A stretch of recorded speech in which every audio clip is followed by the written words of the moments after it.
What's up, sports fans? CJ the Painkiller D. Simone, host of Weapons Hot Mission Briefs, and you are currently watching the best Sunday morning football show on the internet, the Big Football Show. Enjoy and have a great morning. This is a presentation of Northeast Streaming Sports. I mean, you can see right now, without LeBron, Lakers are struggling. Let me tell you about a team I hate, all right? I know the Dallas Cowboy fan is here, so I had to make sure he knew how much I hate this team. I'm ready. I've often said that the people who run baseball, they try very hard to ruin it. I'm from Brooklyn. I don't have a problem saying it to his face. Oh, I'm from Brooklyn. Hey, guys, any...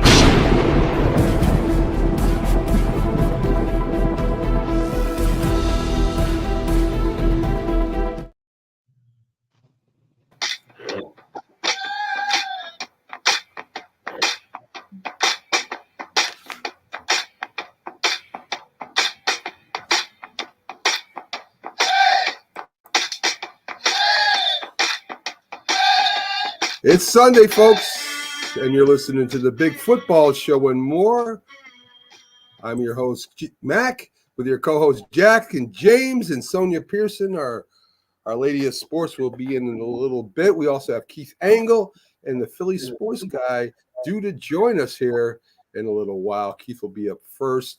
Good morning, everyone. Good morning, everyone that will be listening in the near future here. And let's get it on trail here. Let's get it on track, guys. I mean, sports, when the NBA stops the championships, we got the NHL coming up Monday night. That's going to stop, and then we got to find stories to talk about until the NFL kicks in again.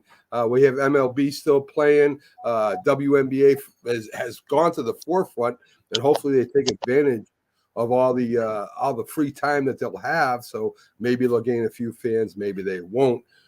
But of course, this is the Big Football Show and more. So we're going to start off with football, but we got a lot of topics we're going to cover today. Even before the show, we were talking about some things we might include in the format.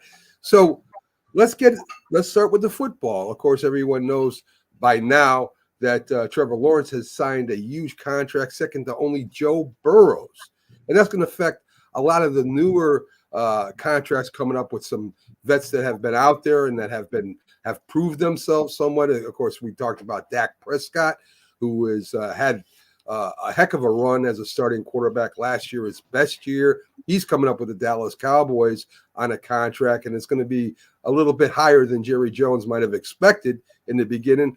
But also Jordan Love, Jack and James. And I want to talk about Jordan Love. Last year had a tremendous season. It was really the first season we saw what the potential he has. He's coming up. He's going to need to sign a contract, too, with the Green Bay Packers. It's a young team. It can grow together to become even better. They're kind of challenging the Detroit Lions in their division right now for first place this year. So if you're the GM of the Green Bay Packers, and remember, they're owned by, the city of Green Bay. They have to get approval from the fans, believe it or not, who own the only team out there owned by the fans, the community.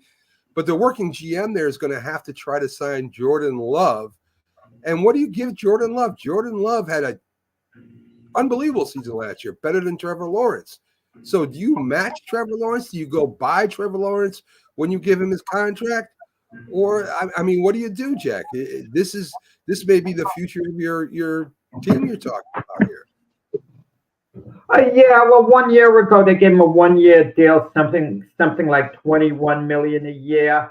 That was like telling him, "We're not sure about you yet. Prove yourself." And I think, without a doubt, he's their franchise quarterback. You give him the same money as Trevor Lawrence. No, he doesn't have the pedigree. He hasn't been as highly touted. And if you're Jordan Love, do you bet on yourself? You wait a little longer. You have another big year this year. Do you put the Packers in a spot where they have to make you one of the three highest paid quarterbacks in history? Or do you kind of settle? And what happens if the Packers do give him the mega money and they see he's really just a so-so quarterback after all? Maybe it was the team that gelled last year and he was a good bus driver for them. Yes, the jury's still out a little bit on Jordan Love, just a little bit. Maybe it won't be out on him after next year. Maybe one more season and we'll be talking about him as being one of the best quarterbacks in the NFL. But when we talk about the best quarterbacks in the NFL now, if we talk about the top 10 quarterbacks in the NFL right now, maybe he's one of them, but chances are his name doesn't quite come up. Chances are we mentioned C.J. Stroud ahead of Jordan Love. We mentioned Joe Burrow. We mentioned Justin Herbert. But Trevor Lawrence is different. The number one overall in the pick, they said he was going to be a generational quarterback. He hasn't proven himself to be that good. But imagine he turns out to be that way and they don't sign him. Okay, so Jacksonville has to be all in on Trevor Lawrence unless he proved to them otherwise. And Trevor Lawrence never showed Jacksonville he wasn't going to be their franchise quarterback. And that's the difference between him and Jordan Love. Jordan Love has to show the Packers he is. Trevor Lawrence had to show Jacksonville that he wasn't going to be it. And Trevor Lawrence didn't show me wasn't. He got the contract. They'll have to pay Jordan Love big money, but to what point? Did they wait another year? Does the price tag go up? It's a gamble. It's a gamble with the Packers, what they're going to do with this. But I think Jordan Love's for real. He's going to be a good quarterback in this league. The question is, I don't know what James thinks. Is he going to be a great quarterback? So James, let me. I'm Jordan Love's agent. I come to you. I say, listen, he was twice the quarterback Trevor Lawrence was last year. He gave you a playoff win in his the first year of his taking over from Aaron Rodgers. Trevor Lawrence gave you one playoff win and really hasn't done nothing since. So as Jordan Love's agent, I'm saying he's better right now than Trevor Lawrence, and Trevor Lawrence is making more money than him. If you're not going to at least match Trevor Lawrence's contract, I might shop him somewhere else. What do you do? Let's say there's a few factors here.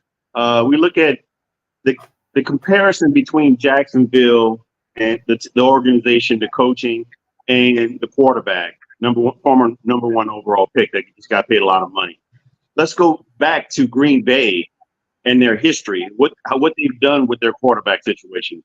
Green Bay has a history of keeping a star quarterback and keeping him for years and then drafting his replacement. We're talking about Brett Favre, then Aaron Rodgers, then Aaron Rodgers on to Jordan Love. Jordan Love last year looks like he's proven, at least by the year, to be at least a formidable quarterback. I mean, they pushed San Francisco almost to the brink, to the point to where they were possibly going to the Super Bowl themselves. And Jordan Love was at the helm. Now, this is his first year as a full-time starter. Are our teams going to be looking to exploit some things next year, this season? That's yet to be determined. We don't know. I mean, I'm pretty sure they're going to get the best from every team that they play. But whether or not he deserves the money, I mean, I would imagine just given their history, they're going to pay him the money because there's nobody sitting behind Jordan Love just off their history and how they dealt with quarterbacks to really say you can take over. And I like the scheme with the LaFleur that he has. He's proven that he's a great coach, and what he's done with the last couple of years of Aaron Rodgers. And so I think they're going to pay him, and he's probably going to get a little more money than both those two quarterbacks at the top at $275. So Keith, welcome to the show. Keith Engle, from the host of TGI Sports Talk. Keith was having a little it's funny. I was clicking into the show and the power clicked out. The generator kicked on, but the internet doesn't always come right back. So I was trying to get on my phone. Then I got my internet back. So here I am. All right, live sports. There's nothing like it, especially on the internet, Keith. We're talking about Trevor Lawrence getting a big contract. We've talked about Dak Prescott now has another upper hand. I mean, he can opt out. I mean, he's got total control over there at Dallas of what he does. Now Trevor Lawrence gets this huge contract. And now we turn to Jordan Love. Jordan Love, unbelievable last year. Won a playoff game, as James mentioned, pushed San Francisco to the brink. Had a real chance of going to a championship last year. So they'll be in the fight if everything goes like it did last year, in a fight with Detroit for first place. And to me, Jordan Love played almost twice as good as Trevor Lawrence did last year. Of course, Trevor Lawrence got hurt at the end of the year, but he still wasn't having a great year. Young team in Detroit, Green Bay, they can grow together. You're the GM of Green Bay. What do you do when they come to you and say, hey, listen, the agent says Jordan Love's better than Trevor Lawrence. Do you pay the guy the big bucks? Do you at least match Trevor Lawrence? I don't see where I've got a lot of choice if his play continues. And I got to believe his rookie contract is probably coming up after this coming season, right? So they're going to have to make a move. And as we've talked about before, and I think Jack mentioned this the last time, was, if you don't have an alternative, what choice are you going to have? You've got to have a quarterback, and you need a good quarterback. And he's obviously, you're right. I mean, and he got off to a slow start last year, and people forget about that too. He was playing. The fact that his numbers look as good as they do is remarkable, and a testament to how he played at the end of the year. He's a better quarterback than Trevor Lawrence, I would say, for sure. He might be better than some other guys who are making $50 million a year as well. So we're going to push that $60 million mark here between Dak and Love and maybe some other guys here at some point. Well, let's hold on to $60 million with Love. You mentioned the key words, Keith, rookie contract. Jordan Love had to sit 3 years behind Aaron Rodgers. If he got a chance to play a year or two earlier, it would give the Packers more of a body of work to know whether they want to make that long-term commitment to give him a mega deal. But if they have a shorter window because of that, because he sat for 3 years during his rookie contract. Imagine Mac Jones sat for the first 3 years of his rookie deal, and then he had the type of fourth year that he had in his actual rookie year, which was a good year for New England. His first year, he was a darn good quarterback. We'd be talking about whether or not New England should invest in a mega deal for Mac Jones. And imagine that happened. It would have been a disaster. Well, again, it's hard to compare the two because Mac Jones never had a fair chance to even show anything anyway. These two guys were playing on better football teams than the New England Patriots were after that first season for a lot of different reasons. But yes, there's going to be a lot of guys. If this continues, this trend, there'll be a lot of guys who get overpaid because we don't have a big body of work to look at. We've got basically, I don't know. Again, he got off to a slow start last year, so we've got like 11 games in the playoffs basically to judge Jordan Love right now. I don't have any reason to think he's not that player, but we just never know. So there will be some mistakes made in the next few years while this trend continues. I agree. And the owners are talking about a salary cap for quarterbacks like they did with the rookies.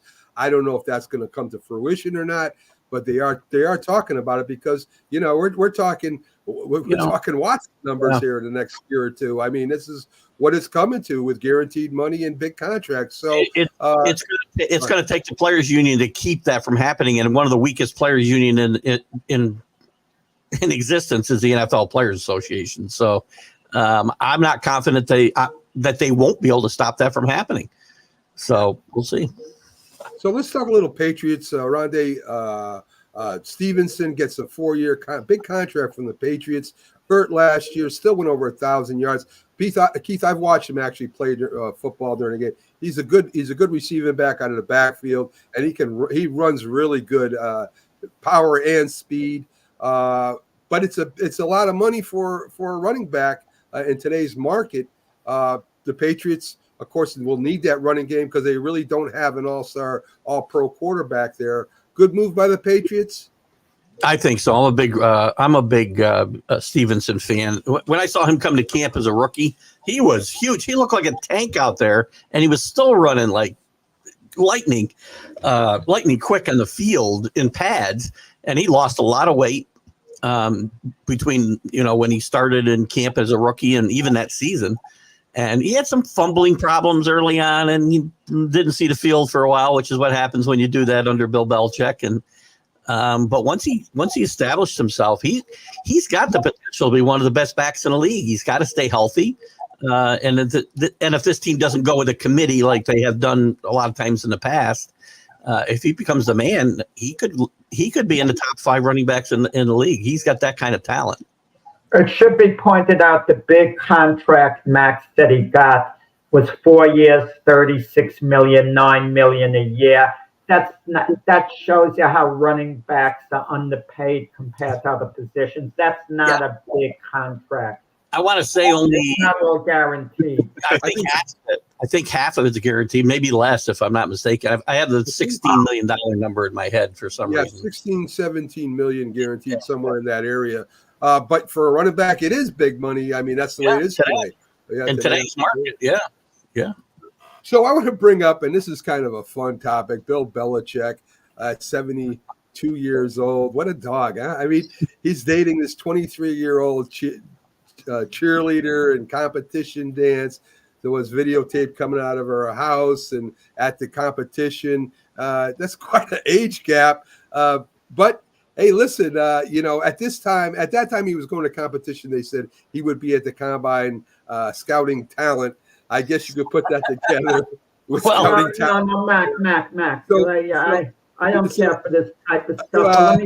Don't say nothing, Jack. I'm talking to Keith. No, but let me say this to Bill Belichick.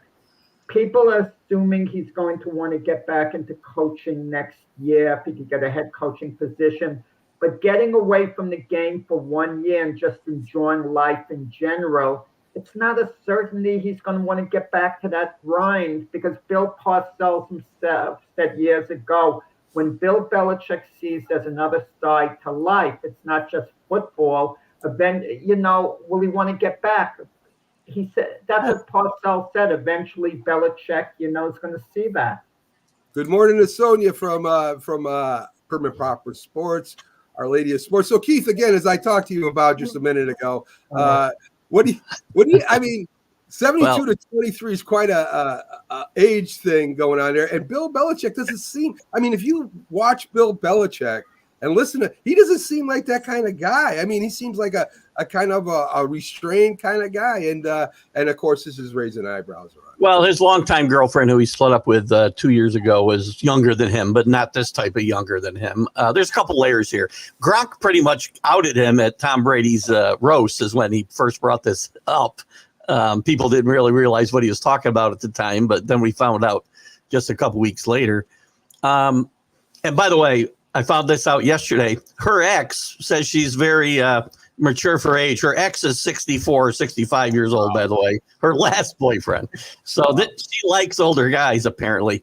Now, on a more serious side, if he wants to come back to coaching, I think this type of thing will hurt his chances to get a head coaching job, because I'm wondering about, look at, all men are pigs. We all know that, I guess, and women all know that. and I'm very touchy sometimes. But the reality says people who are going to hire you for a job look at things like this and they wonder about your decision making, and it could hurt him getting another job, in my mind. And you tied it up of exactly where I was going. Perception is a lot when it comes to professional sports, especially as a head coach. Sonia, I mean, what is your perception of something like this? Now, listen, I don't fault. I hope Bill Belichick and this young lady get together, get married, and whatever. I mean, that's great for them and great for him and her. Maybe if they fall in love with each other, great. The point I was going to get to was, he wants to coach next year. That's what that's what everybody thinks. There's other coaches that may fail and he may step in. This is the news. And then this happens. And what is your perception of something like this? So my perception, aside from the coaching, is disgusto barfo. And I know they say age is nothing but a number, but I was literally just thinking this morning, not even related to this, about my own age and like what my mental cutoff would be. And I just feel like there's no maturity. This dude could like really be her grandfather. There is no maturity to that. I mean, what's she going to do? Help him fill out his Social Security benefits, or I mean, maybe she's mature enough to know how to read paperwork. And then this is what she's doing. Her former boyfriend is old as well. I'm older, excuse me, gentlemen, is older. And this is just what she does. It's almost like she's chasing a chick, trying to see if she can outlive them, basically, so she can come into this money. When he does, I feel like it's not going to necessarily hurt him professionally. This girl used to be a cheerleader. They may have a few jokes in the locker room, what have you, about him and maybe a Patriot or whatever cheerleader that he may be coaching that specific team. But I think Bill has already trailblazed his own path. He is who he is. You can't undo the success that he had when he was coaching. And this is just a personal thing. We all have personal things aside from our professions. And this just happened to be in the limelight. I don't think it's going to affect him professionally at all. It probably won't last long enough for it to affect him, right? I can't see that. That's another thing. Wait, so you're saying, Sonia, wait. He's in good health and he's not on his way to meet the Grim Reaper. She's going to be on to the next, 60 plus person that looks, she needs to scope out some nursing homes.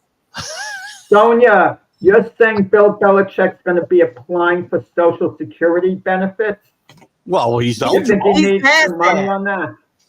He's past that. He ought to be collecting. He's not. He can collect his full benefits. He could collect the max, I guess, they pay. He's only like 10 years younger than you, Jack. Yeah. Anyway, Keith, let's turn to college football. And guess what? We're going to talk about a coach and a player for a change. This is very interesting. So, there's something on there too. What's your show turning into here? Okay. I know Ben Vanalblez, Oklahoma head coach, gets a pay boost, 6-year deal ahead of their move to SEC territory. And you're already shaking your head. I don't get it. All right. I don't get it. He goes 6-6 or 6-7 2 years ago, his first year, with better talent. He had pretty good talent left behind by Lincoln Riley. Last year they have a bit of a better year. I think they were 10-3. Maybe it was 11-3. No, it had to be 10-3. But he's already got a contract. You really haven't proven yourself. You get a 2-year track record, one okay, one not very good. And why are you doing this? I mean, if they fall on their face here the first couple of years in the SEC, this is going to look really bad for Oklahoma, and it's going to cost them a lot of money when they want a new coach. So to me, they extended a guy who nobody's out there trying to entice him away. So I'm confused what Oklahoma's doing here. Are they maybe extending him because of moving into SEC? They want some stability, maybe, Keith. I'm trying to think of anything that I agree with you, but is it because they're moving that they did this? It could be. I mean, I'm going to assume that the average pay for a coach in the SEC is probably substantially higher than the average coach in the Big 12, and maybe they wanted to get him more in line with some other coaches at his level, but. Again, I don't see why you need to rush into it before you've even seen them play a game in the SEC. And if I'm an Oklahoma fan, Max Venable is a really good coordinator. He was a great coordinator at Clemson. He was picking and choosing his jobs before he went to Oklahoma. But we know that not every coordinator is a great head coach, and he has not shown that to me that I would give him that level of commitment at this point. But they know better than I do, I suppose. Yeah, I suppose too. A running back that's kind of gone under the radar, last year, Oklahoma State running back Ali Gordon, Doker Walker Award winner, really good back. I think he was like seventh in the top 10 anyway with the Heisman Trophy awards. He got up in there. People are saying maybe he's the odds-on favorite to win the Heisman Trophy this year, even though he's a running back. So, Keith, I mean, can the running back make a comeback here? Can the Heisman Trophy winner again go back to running back, leading into maybe the pay increasing in the NFL? If this happens, I think this is the first time since I want to see King Henry won it way back when he played as a running back. Derrick Henry? Yes.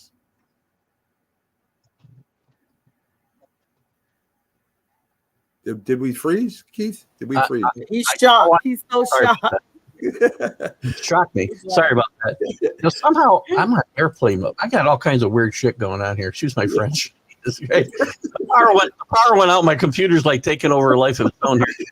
It's my own fault for yelling at all the AI around the house. Yes, there you go. When the machines take over, I'm going to be the first to go. I can tell you right now.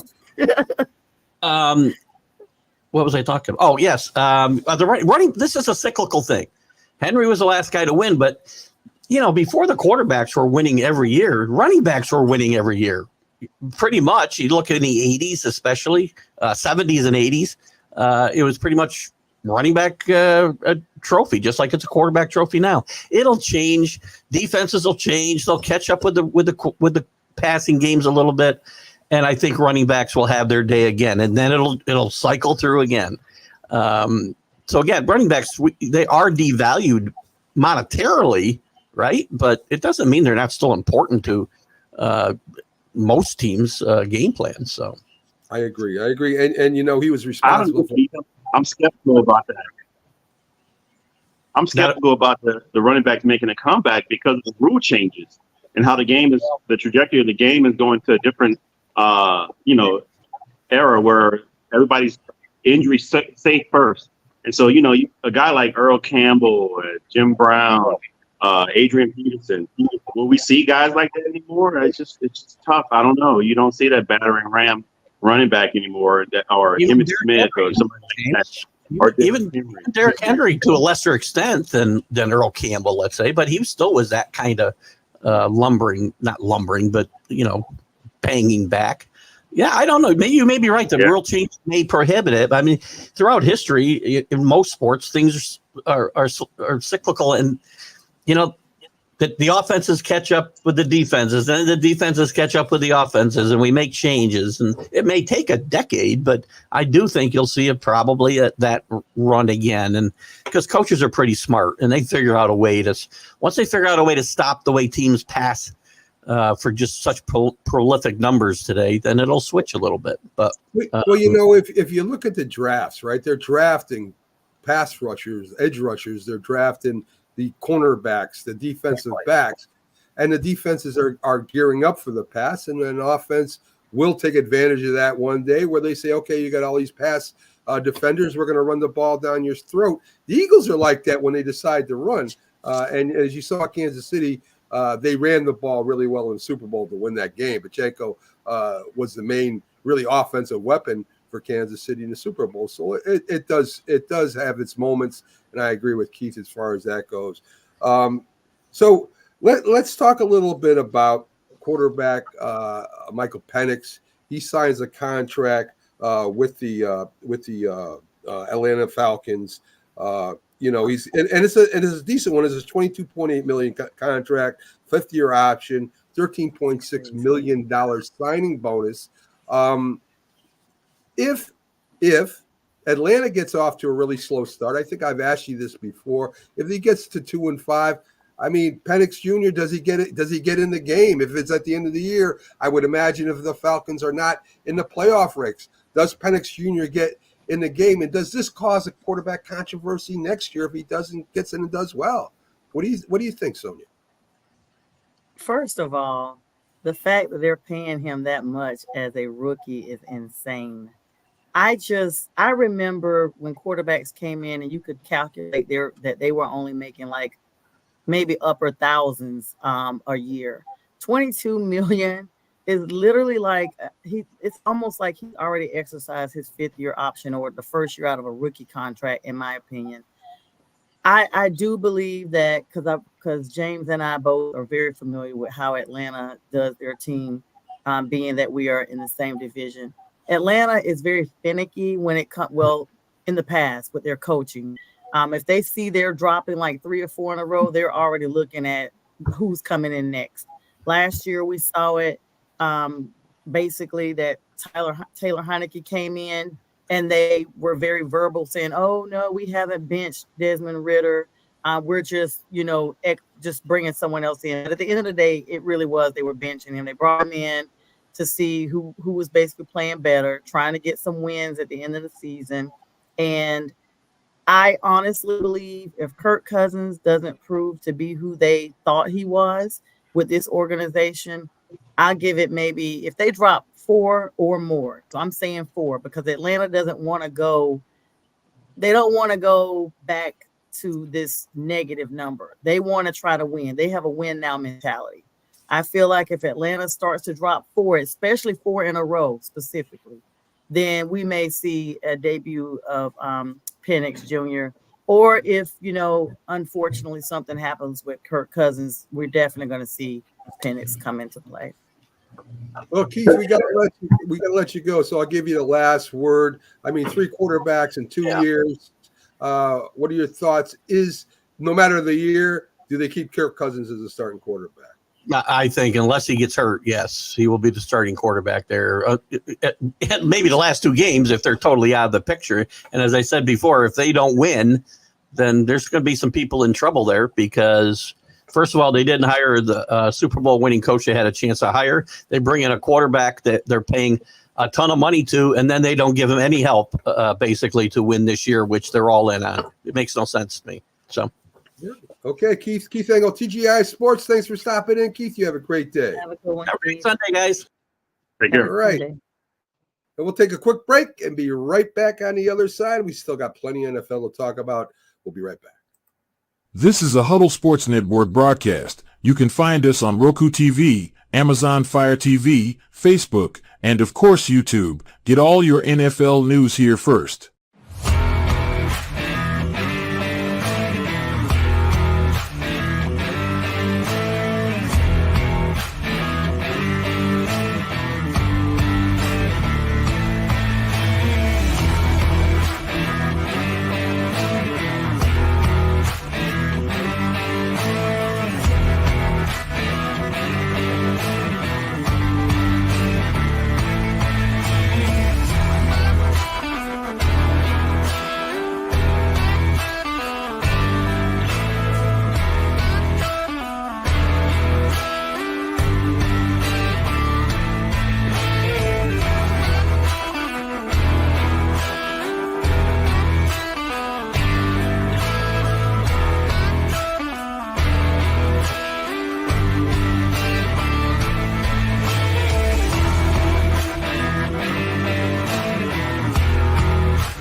Hello, this is Paul Semendinger, Paul. award-winning author and the host of the Dr. Sem Yankee Show and the Start Spreading the News podcast.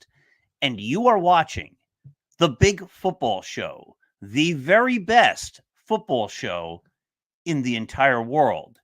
And it's here on the Northeast Streaming Sports Network. Enjoy.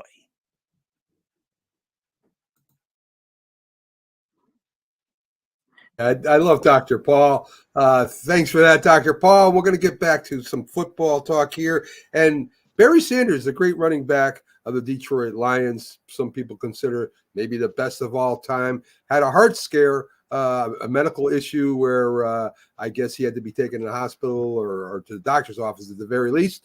And it was a problem he had with his heart. And of course, he says that the doctor encouraged him to be more vigilant with his health. Jack is pretty much a historian here. He can say things off the top of his head. Jack, Barry Sanders, some people think the greatest of all time. He definitely had a unique style, a stop and go, slashing, a little bit of power there. It gets to a point in your life, I guess, as anybody. Same thing with athletes where, you kind of lax off a little bit and something can happen. But in your opinion, anyway, where does Barry Sanders rank?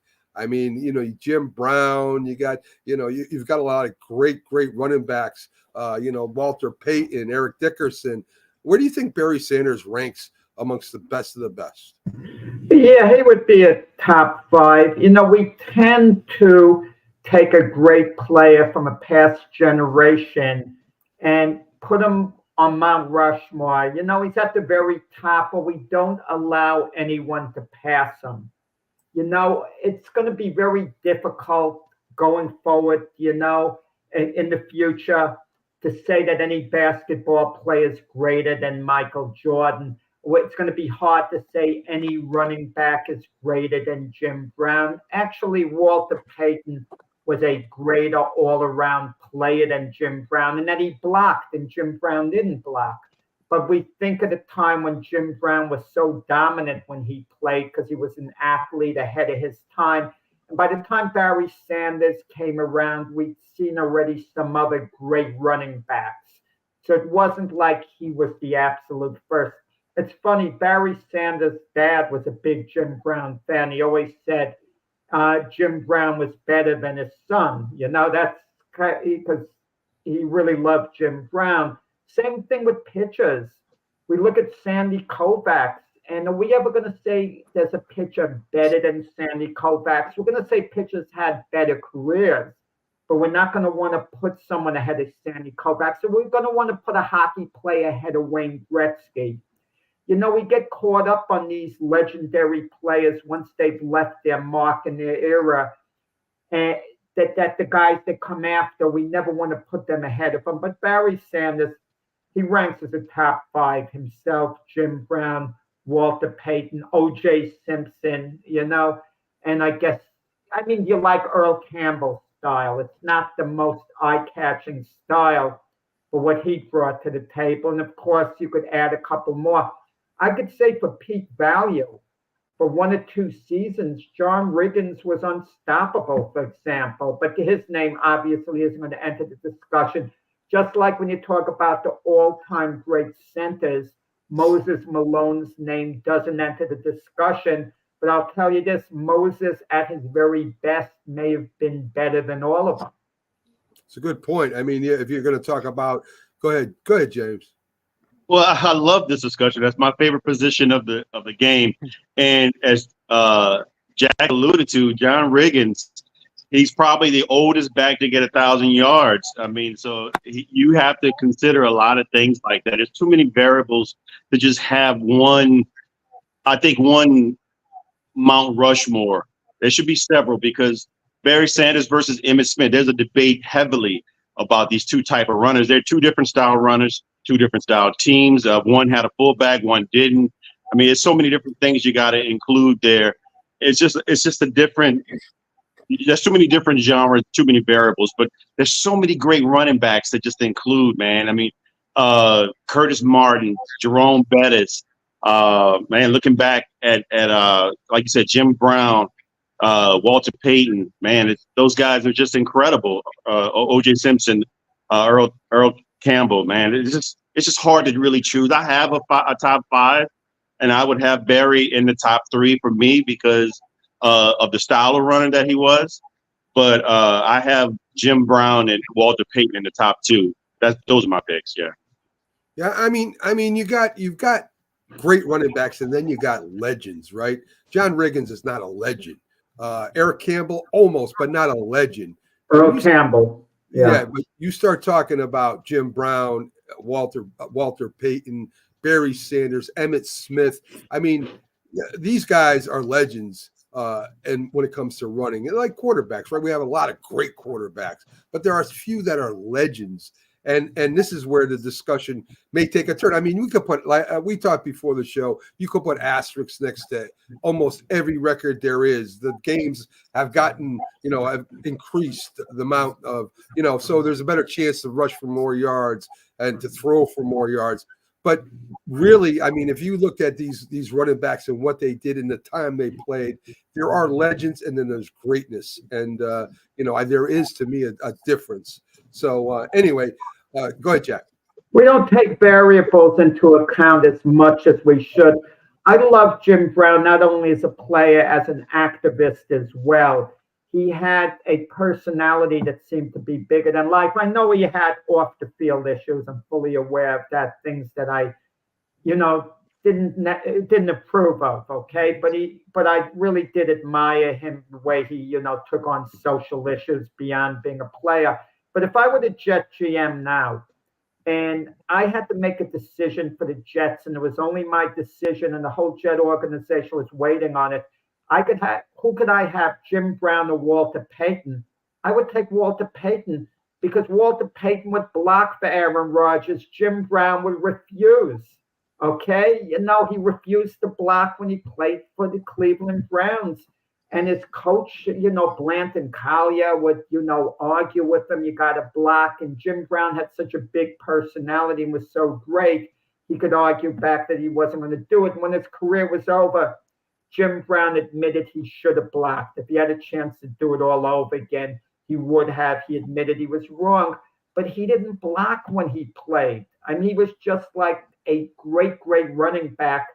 And Jim Brown was so hard to bring down, too, and he would run at other players. Guys on defense were actually scared of him.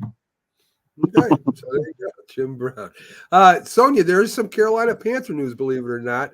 Carolina jumped the Giants to get the running back from TCU, Jonathan Brooks, a great running back in college. The Giants, of course, had a running back situation with Saquon Barkley leaving, and we're looking to draft. It looked like they might have gone after Jonathan Brooks, but Carolina jumped him to get that running back. Carolina has a lot of needs, and of course, running back is one of them. But they have a pretty good little running back room right now in Carolina. Yeah, so they are very excited about having Jonathan Brooks join the locker room. I mean, let's be honest, we're looking for some type of igniting after the whole Christian McCaffrey rise to fame and then subsequent trading him to the 49ers. So they got Jonathan Brooks at the 46th pick in the draft. And even though people were kind of like shocked that we did that, it actually ended up being a good investment for us going into the new season. Now he is actually recovering from a torn ACL. Let's be honest on that. He had an injury already. But the coach down there, Mr. Canales, Dave Canales, and all the staff, the running back coaches and what have you, thinks that, he's going to be good to go at some point before the season starts, like with OTAs or what have you. And I think that's why it raised eyebrows, was the fact that he did have this injury that he was trying to overcome. And why would the Panthers draft someone that's already injured, especially with an ACL? That's pretty, significant. We've seen Aaron Rodgers miss the entire season with that. However, Brooks is significantly younger, so, they recover a little faster. And he had already kind of started undergoing some of his recovery before we started OTAs. So, we're hopeful on that. We need to get some help with Chuba Hubbard. Right now, Chuba is the new Christian McCaffrey, as he was when McCaffrey was still there. When McCaffrey would be injured, Chuba would come in and what have you. But typical Carolina, they are known to put the burden of the game literally on the running back. And so keeping them from wearing down Chuba, we need Brooks to be able to heal up pretty quickly so that we can go ahead and get him acclimated to the team and get him what needs to be done so that when he goes in, he'll be set for the field and what have you. So that's where we're going to be looking to draft the next player to help him out and all of that good stuff. So, yeah. No, you got to give the Panthers a lot of credit for drafting Brooks, knowing he won't be able to help them immediately. Teams tend to overlook players who might have to sit out a year. Everyone has this urgency. I'm reading this book now called When the NBA Was War. And it said when Red Auerbach drafted Larry Bird, he drafted him number 6 overall, knowing Bird wasn't going to play for the Celtics that year. They'd have to wait a year, but he was looking into the future, while the teams that went ahead of Auerbach, were drafting players who they thought could help them immediately. So kudos to Carolina for, looking ahead and having that vision. And their wide receiver they drafted a couple of years ago, Wingo, too, didn't have a great season last year. They thought that was going to be a heck of a team, Bryce Young and Wingo together. And, of course, he's looking to get better, too, because, of course, Carolina is also going to have to pass, and hopefully they can get some kind of passing game going along with their running game. So we'll see if Wingo to piggyback off what Jack said. We can go all the way back to Willis McGahee. He had a terrible knee injury, and Buffalo still picked him up in the first round, and he went on to have a really decent career. So I think looking at Brooks is actually a very good running back, underrated draft pick for him to pick him up by Carolina. And with the acquisitions of the offensive line, that was key for Carolina. So Carolina's going to sneakily have a next season. It's just whether or not they get ahead to the Saints and the Falcons. We'll see how that goes. I don't care what the I Panthers need are you standing. to They're let not me winning the start. division. Wait. Hold on, Jack. Hold on 1 second before you start spewing hate. James, your connection broke up just a little bit. What did you say about Carolina that we might have? And then it said pop, pop, pop. What did you say? I said they're going to have a bounce back season. Sneakily going to really have. They made some really good picks in the offseason, and with their offensive line, I think they're going to do a lot better than people think. But I say it's yet to be determined whether or not they'll be better than the Falcons and the Saints. And James the is already the Bucks. predicting that the Panthers double their win total from last year. That's what James. I mean, doubling is 4 games. Come on, Jack. Well, Don't be you know, it's a safe Don't be bet. funny. James guarantees that they're going to double it. But let me Yes, the yes, point of this season, it's not wins and losses. It's whether Bryce Young takes the next step. By the end of the season, the Panthers have to know that Bryce Young is their guy. If they leave with the same feeling after this that they had after this year, he has 2 years in the league already and he's not progressing, I would be very alarmed if I'm Carolina. Very, very alarmed. Yes. So the Panthers and Bryce Young, that's what it comes down to. Not wins and losses, but they're not going to win the division. And we're not saying we're winning the division, and doubling our wins is just 4 games, Jack. Okay, so first of all, not mine.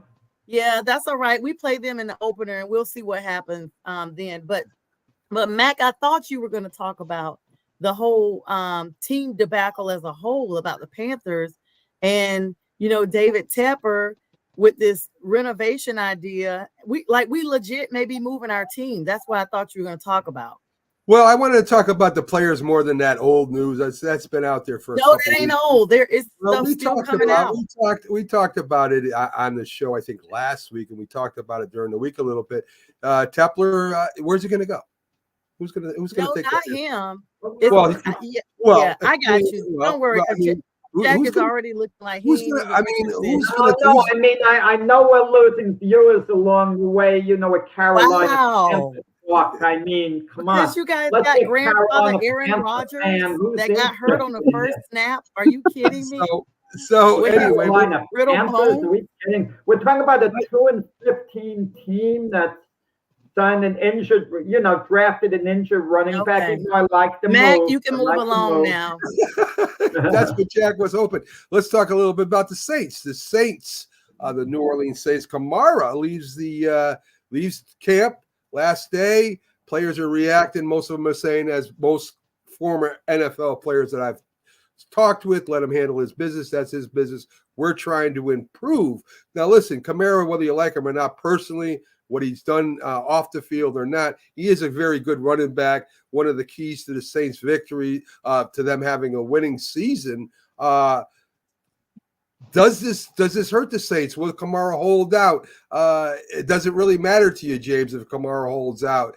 And part B of the question is, if the Saints don't do it this year, do the Saints clean house and start to rebuild instead of pushing contracts down the line and keeping veterans? What do they do? So part A and part B, what do you got for me?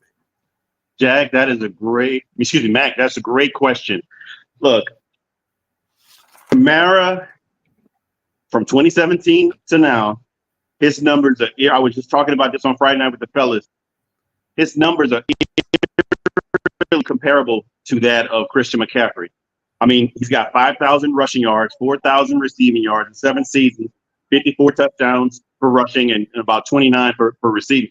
This guy's he's done well for the team. And I mean, despite losing Drew Brees and the coach, he had a tough couple of years last season, but I think an offensive line has dropped down. We're doing better this year. I think we're projected to have a better offensive line this year, a new run scheme, a new offensive scheme. And he understands this and understands that his next year in 2025 has $30 million against the cap, and it's not guaranteed money. So there's no way the Saints are going to pay that. So he wants to get guaranteed money for this year and next year. We just saw McCaffrey get $38 million for 2. He's not going to get that kind of money, but somewhere near, he's using his leverage because right now we only have an unproven running back in Kendre Miller and a really terrible down year for Williams last year. So Kamara is the back that we want to have, even though he's going to start the season at age 29, and we know the drop off for running backs in their age is 30. We still want to have him because he's going to be the source of this new scheme. So he understands that. He left the last game of minicamp, and I think he'll come back. But they'll pay him. They're going to give him 2 years. Probably they'll meet in between the way. He's not going to get $38 million, but he'll get a decent amount, and he'll be ready by the start of training camp. But to answer your question, whether or not if they don't do well this season, yeah, they're going to clean house. There's a lot of older players in there that they gave some money a couple years ago. It's time to just get rid of some people.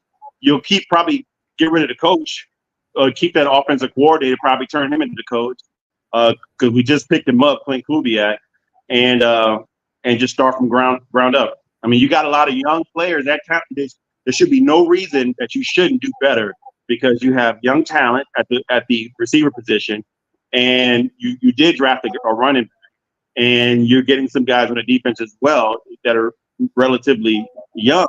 And then you pick up Chase Young. Hopefully he does well this season. You give him another contract if he does well. We'll see.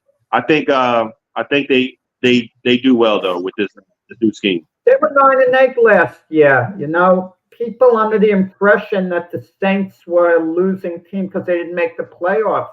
They just I cannot believe how you are. I cannot believe how you are literally ramping up the Saints and you have so much hatred towards the Panthers. Get out of our division. Get out of our division. You could not wait to bring the pom-poms out for James. Oh, they're 9-8. No. Listen, the Saints have some weapons. I mean, Michael Thomas, who they released, I haven't heard him signing on with anyone else. Did he sign on with Cleveland, or did I hear it wrong? Did he sign on with anyone? He didn't sign with anybody. He's been injury-prone. But I will say this about the Saints. It's not an emergency, but they're going to have to address the quarterback position. Heaven forbid Derek Carr has a good season, because sometimes he does have a good season, but he's not a franchise quarterback. This guy is mediocre.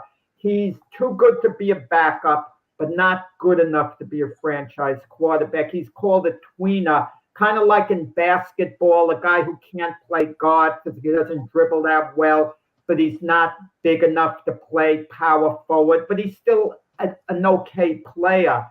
But if heaven forbid he has a really good year, and then the Saints decide to give him one of these big quarterback extensions and pay him amongst the best guys, and then he's going to be a total bust after that, and it's going to set the franchise back. I'm telling you now, they're the ones that should have gotten Michael Penix, the Saints. They're the ones who should have found a way to get him instead of the Falcons. The car has run out of gas. The car is out of gas. They need the lineman that they picked up. But I mean, let's not be too hasty in how we move in quarterbacks, because I like the situation that we did with the 5th round draft pick in the sneaky. He's laughing.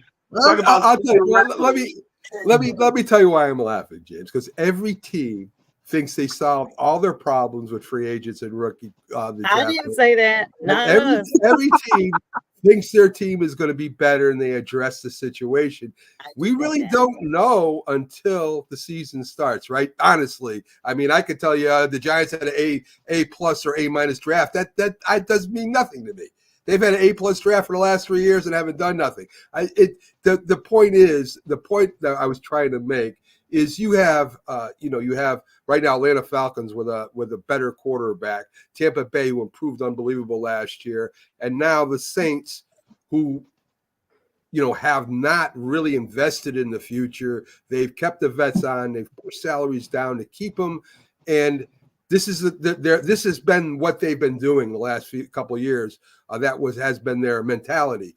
If that doesn't work this year, and say you end up in 3rd place, or you miss the playoffs, just say you miss the playoffs, That was the point I'm making. Do they keep Why doing wouldn't the they same end up in over and fourth over place? again? I'm confused. Well, whatever happens, I'm just saying they missed the playoffs. Do they keep that mentality? Now, whether they fire the coach or not, I don't know. But I mean, something's got to change, or they're still going to, being 9-8 or 8-9 every year really doesn't do anything except you get in the playoffs. That's all it does, maybe. And I mean, they've done a slight Buccaneers reset. won a game with 9-8 in the playoffs. A slight reset. Right. They've done a slight reset with some of their players, for sure. That's what I'm thinking. They're getting a little old in the tooth on defense. And as you said, Kamara's 29 years old. And, we'll see what happens. And Derek Carr, as Shaq says, is not a franchise quarterback, but he's not a bad quarterback. And you can go places with a quarterback that's not bad if you have a team around him, right? And that's what the Saints don't have right now. And that's one of the big problems. Little New York Giants news, as you know, they got a new defensive coordinator. Wink Martindale is gone. And his philosophy was blitz, blitz, blitz, blitz.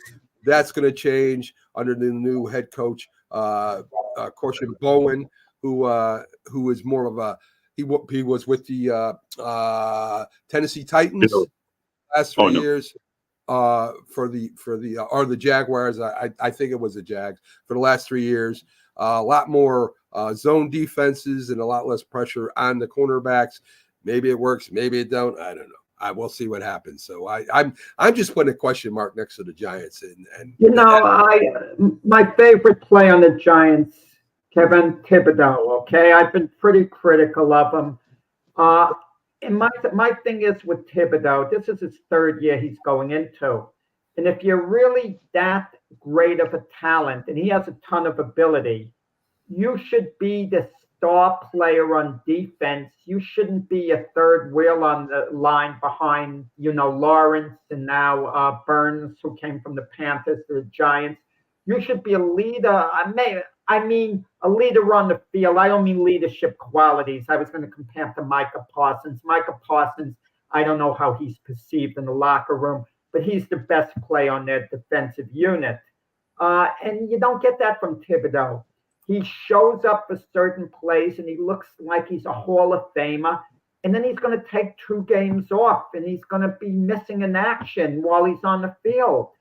And he's got to show a lot more consistency. That's why I haven't been high on him. I want to be upfront about that right now. I want to see him emerge as a star because he's got the ability to be such, but he only shows it periodically. And I don't want to hear, oh, well, he had 12 sacks on the season.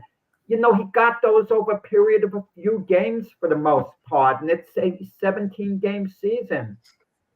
Yeah, I agree with you, Jack. I agree with that. I mean, if that's what Thibodeau is, I don't know if Burns is better than Thibodeau or not. I guess maybe picking up that defensive end might help Thibodeau get some more sacks. We'll see what happens. Y'all don't get much out of Burns. He gave his best years to Carolina. All right, spoken like a true Carolina Panthers fan. It sounds a little bitter that he left. Yes, I've got a list of the 5 worst head coaches. Excuse me, according to Bleacher Report. In history of football, guys, and you're gonna have different opinions, and that's what I want. That's why I'm doing this, because I could think of a couple off my head that should have been included in the top 5. Oh. So let's start here with David Shula, number 5, 1992, hired by Cincinnati. They had a shot to sign Bill Cowher, believe it or not, as their head coach, but they stayed inside their organization. They promoted David Shula, son of Don Shula, one of the greatest coaches in the history of football. They went 19-52 in 4 seasons. He was their wide receivers coach, for the Browns before they. Can I say something? When Don Shula, his dad, was at the height of his powers as a coach. Don Shula is considered one of the greatest coaches in NFL history. The Philadelphia Eagles were thinking seriously of signing David Shula when he was 23 years old. You heard me right, 23 years old to be their head coach, okay? Because they figured, this Shula magic, the dad is going to help him, and they didn't quite do it. So David Shula, signed with the Bengals. Ironically, Boomer Esiason, who was his quarterback during the time, didn't think David Shula was a bad coach during the time there. He didn't think that, but he had one incident where one of the players, grabbed David Shula's cap off his head. And that player should have been suspended for the next game, whatever. And I remember Boumar Esiason saying later on, it bothered him. He didn't like it. It made his coach look bad, and it diminished his coach. And it just didn't quite work out for David Shula, with the Shula name and all with the Bengals. But in all fairness, the Bengals maybe didn't have that good of a team. But I could understand them being one of the top 5. Just didn't work out. Yeah, and being 19-52 in 4 years is kind of tough to overcome, right? So that was number 5. Number 4 is Hugh Jackson, Cleveland Brown head coach, 2016, went 1-31 over 2 seasons, and believe it or not, they brought him back the third year. He went 2-5-1 before being fired. Of course, he was he had a pretty good job as a coordinator. He was head coach of the Raiders, had a 500 year, but that's number 4 on the all-time. Cleveland, he was awful. Baker Mayfield hated him when he was starting at Cleveland, and he didn't do much of a job. I mean, the record speaks for itself. Yes. So I mean, the question to me is why you bring a guy back after only winning 1. That was kind of crazy to do. Again, the Giants brought Bill Parcells back. He only won 3 games his first year. We're talking over 2 years, 1 game in 32, Jack, or 31. That's a little different than 3-11. So anyway, yeah. So anyway, Hugh Jackson is number 4, which I think these two could have been in a different position. But anyway, let's go to number 3, Bobby Petrino, Atlanta Falcons head coach in 2007, lasted only 13 games before he went back to college. So he's after the 13th game, he said, "Guess what? I'm out." This was the time that dogfighting with Michael Vick. Yes, that was the year of that. So he kind of had to navigate through that. Don't wish it on anybody. That's his star quarterback.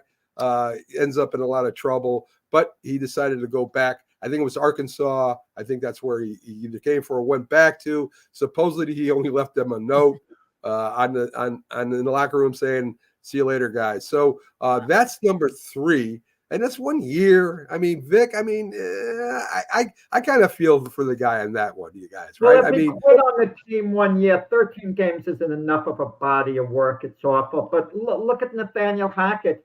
He was head coach of the Denver Broncos his first year. What did they fire him 11 games into his first season? And now we're so lucky to have him as the Jet offensive coordinator. So Jack says that's Sonia. Were you saying you felt bad for Michael Vick or for the head coach? For the head coach. Oh yeah. I mean that was such a bad scandal. I mean, he was attacked almost as if it was him personally. And it was just happening in Vic's house in Virginia. Vic wasn't even there. It was his brother, really. And it was a whole debacle about that. And then, of course, he got prison time for that.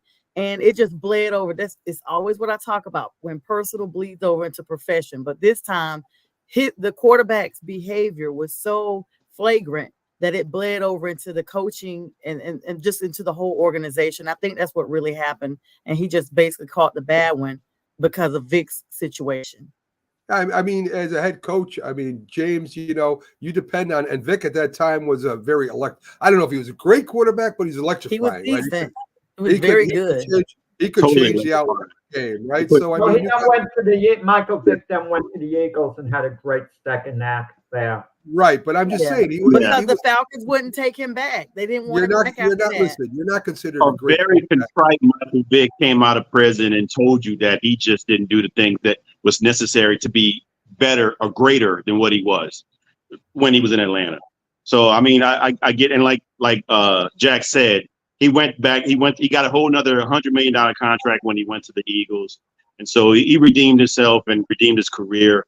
But going back to Bobby Petrino, I think he's a part of that list more so because he didn't have the quantity he didn't build up a large number of games to even be considered on that list. I think it's just more about him morally and what he's done off the field, how he left college, how he left the NFL, what he's done. He got into a car wreck, cheating on his wife. It's a lot of stuff that goes into him being on that number. So it's Petrino is more so. I think people just like him personally. Why you're popping like crazy?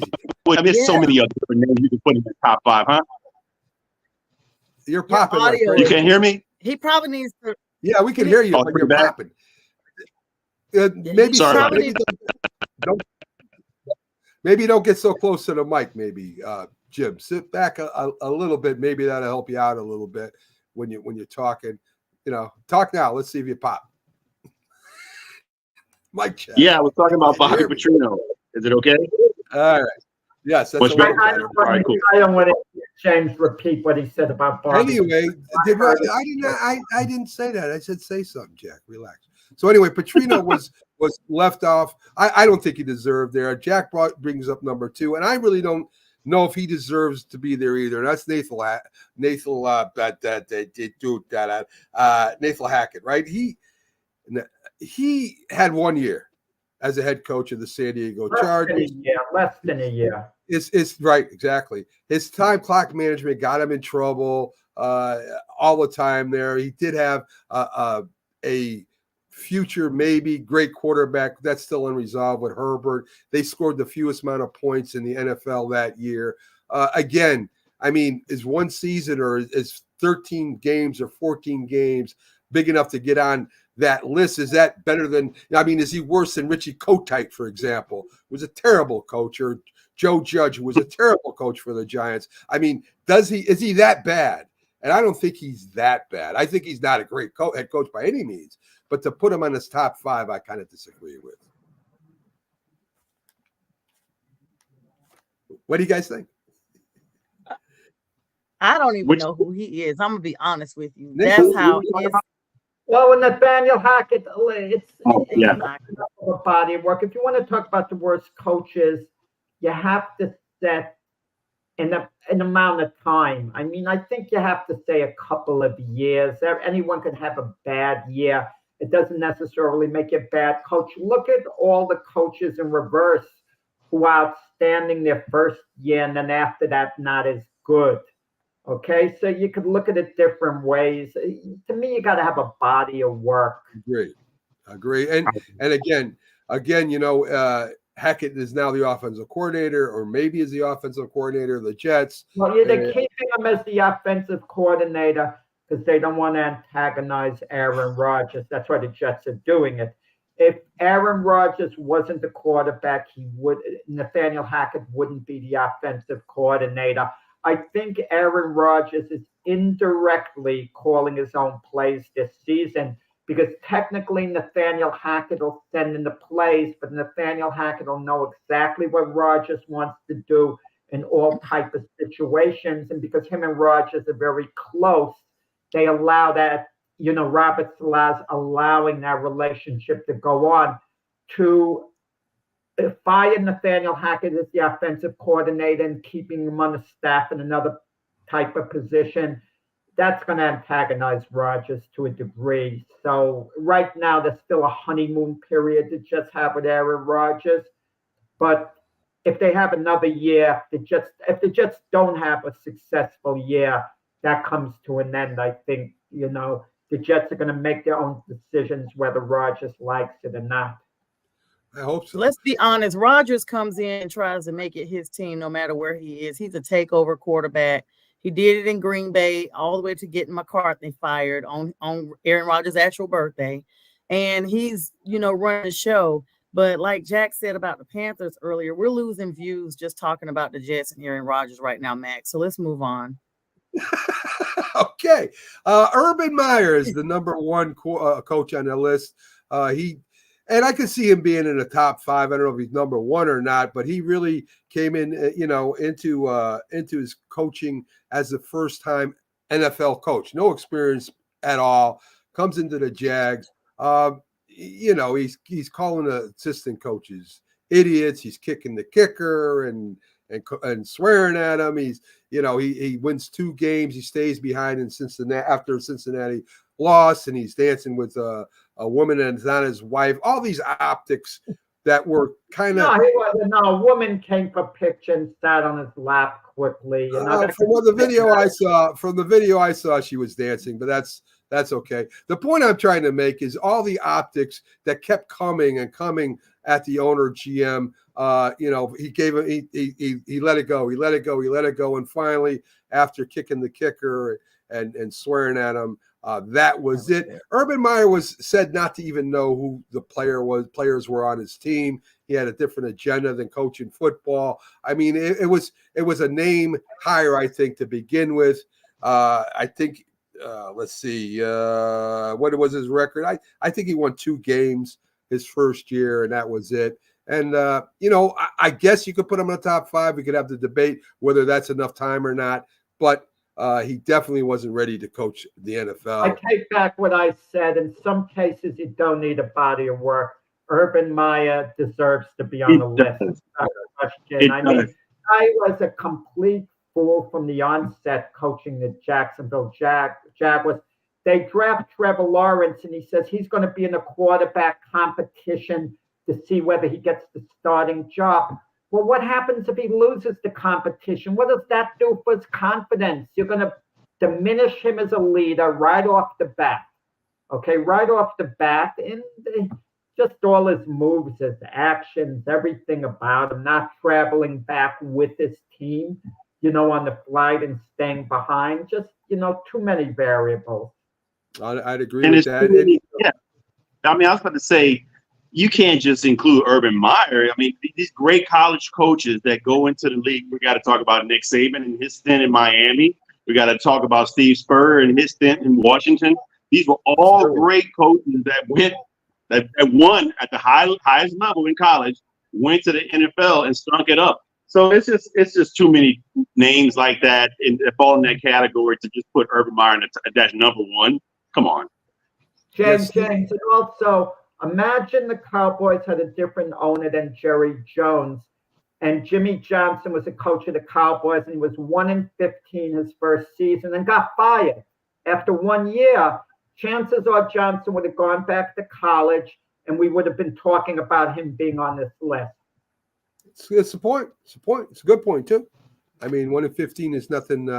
But again, I mean, Dallas was at the bottom of the bottom in that draft picks they got. They had some insight that maybe they get better. But Jack, I agree with you. I mean, Spurrier was another one. Yeah. Spurrier had a great line. Matt Rule, that's a good point. He hasn't been much since he's gone, to Nebraska, from Baylor to the Panthers. Nebraska. He wasn't good. He wasn't that good when he went. Yeah. So he went to Baylor, was decent. The Panthers got him. We were all the fans were like, why would you bring in someone that does not even have that? It's not like they were getting Kirby Smart or somebody to come in. They got somebody that was just mediocre. And then he went back, and now, like you said, he's with Nebraska. I really think Matt Rule should have been on that list, honestly. The Giants, across the board, not because of just win losses, but because of how the coaching was done. But the Giants were very interested in having Matt Rule become their coach as well. He had a choice, actually, between the Giants and the Panthers. That for whatever reason, he was in big-time demand. Yeah, he was. They dodged a bullet. The Giants did. He did coach in the NFL before, not as a head coach, but he did have NFL experience. And that was one of the reasons why he was sought after. So, okay, we got the top 5. We've done the AFC East, what we thought their games would be, the AFC North. Let's go to the AFC West. And I'm not going to give you what they projected the games, how many games they win. I want you to project how many games you think they'll win this year. And, of course, we're going to start with the Kansas City Chiefs. Kansas City Chiefs didn't have the greatest regular season. Of course, they won the Super Bowl. There's a little bit of stuff floating around, off-field issues with police and drinking and all kinds of stuff that's happening. Reeves he's one of the best coaches there is. I mean, there's no doubt. Andy, I would say that. I would say he's maybe the best coach in football right now. They probably got the best quarterback in the league right now, but there are questions. And the question is not whether they'll win the division. I think they will. But last year they had a 11-5 record. What do you think? Do you think they matched an 11-win record this year? Start off with James. What do you think? Well, it's just hard not to give the champs the upper leg. I just, at some point you fall off. I just don't see them falling off. They kept Kelsey. They got their defensive entrenchment in Jones, Chandler Jones on the back end, and I think you got to get a leg up and maybe win 11. They only won 11 games this past season and won the Super Bowl. So if they just win their division again or get in as a wild card, I still see them maybe 10, 11 games as well. Think they'll match your 11-game wins of last year? You think they'll match it? Okay. Yeah. What do you think, Jack? It's too early. So whatever I say doesn't count as a definite prediction to hold me to at this point. But yeah, they should at least match 11-6. Are they really going to fall to 10-7? 10-7 is kind of a little mediocre. You're just really a little over 500. I would think they would be in the 12-5 range, meaning anywhere from 11-6 to 13-4. Putting in that gap to go to actually 10-7 is kind of. I don't think they're quite going to slip, to that point. Sonia, your thoughts? Is this off-field stuff, is that going to bother them when it comes to the regular season? Is Rashid Rice even going to be there? There's some questions here. There really is. So what do you think? Did the Kansas City Chiefs keep it together, or did they start falling apart a little bit? I don't know. I was just looking at their schedule while you all were all giving your perspective. And in my opinion, their schedule does not look that difficult. Except for a couple of divisional rivals that they have that we already know about, it's not really much to be like, oh, they're going to really be struggling. We see some teams that go to the Super Bowl and they kind of hit a slump right afterwards, especially when you're talking about off-field issues like the ones with Rashid Rice. They did a lot of trading. They let Hill go, which is a big hit because Tyreek is one of their big runners. And so that may be a missing spot. But I think collectively, if the offensive line can stay solid like they looked, I'm going to be honest, I was surprised they went to the Super Bowl because, like you said, they had just a decent regular season. It kind of seems like towards the end, they made a significant push where it counted and just got themselves all the way to the freaking Super Bowl. So I think, honestly, next season, with the 18-week, I think they may win a couple of additional games than what they had this season. I think sometimes when you have behavioral issues like the ones that are going on around them, that may be what they need to ignite them to play even better, to kind of overcome the drama that's going on off field. And so that's just my decision. They may win 15 games this season, only drop about 3.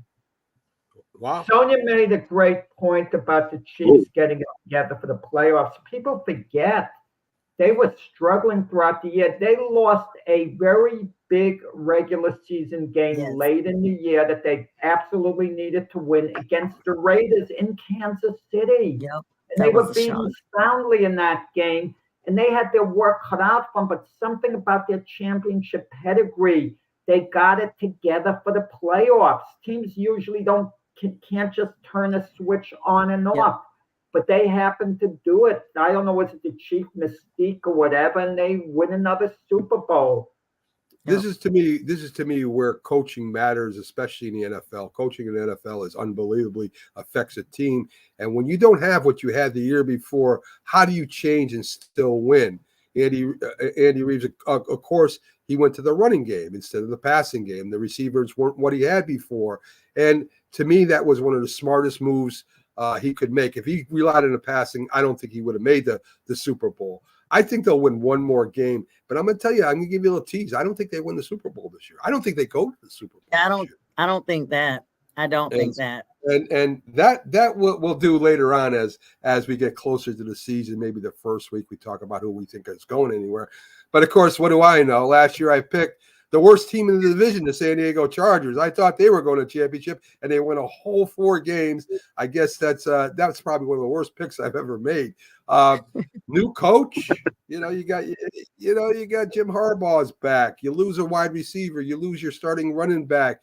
They're going to change their philosophy. I think they're at San Diego be more physical and all this good stuff. It's Harbaugh's first year. Do they improve from 4 wins? I would think so. I'm not sure. I'm not sure in the first year if Harbaugh can turn that program around. But I don't think they'll be as bad as last year just because of coaching change and is maybe a better coach than Hackett was.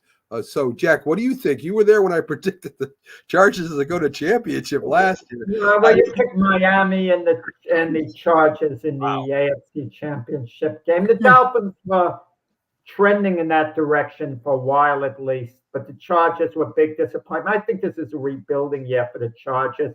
I think Jim Harbaugh's extremely secure in his position, not only with the ownership, but with the fan base. And he's kind of tearing the team down a little bit, keeping some of the key pieces, obviously, on defense. Rebuilding year, maybe 6-11 or something like that. What are your thoughts, Sonia? I think that a lot has changed since Jim was last in the NFL.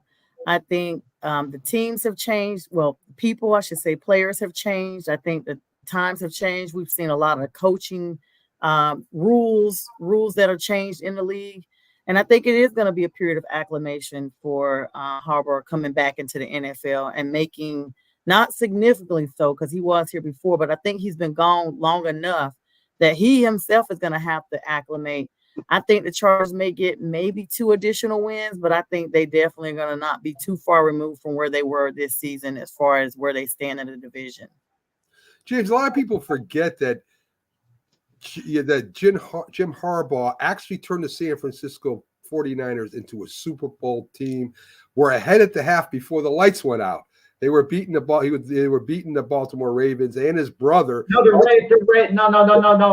Ravens had a big lead in that game. Then the lights went out and enabled the 49ers. The opposite way? Yeah, okay. Yeah. All right, so I had a 50-50 shot. I blew it. But you kept it all in the family, Harbaugh. It's all in the family. So James, anyway, a lot of people forget that he had a running quarterback. He was using RPOs before these guys were using RPOs. I mean, he built the team around the former quarterback that they had there that can't get back into the league right now and really didn't want to get back in the league anyway. But anyway, I don't even want to mention his name because that stirs a bunch of controversy. Let's just say that Harbaugh comes in. His first thing is to change the culture, right? You want to make a team culture change. You want to be a winner, blah, blah, blah. So I'm with Jack and Sonia here. It's going to take at least a year before, that the Chargers really start building something. And I'm kind of with them. How about you? Do you think that Chargers can do much better than 6-10? I mean, maybe 1 or 2 games. I totally agree with you guys as well. Jim Harbaugh, I've always been a fan. Let's go all the way back to him as a player when he played for Chicago, and then he went to Indianapolis. He was captain comeback. I mean, they went to the AFC Championship with him. He almost got past that game to get to the Super Bowl. He's always been a winner. I think you go back to Stanford. He was a great coach there as well.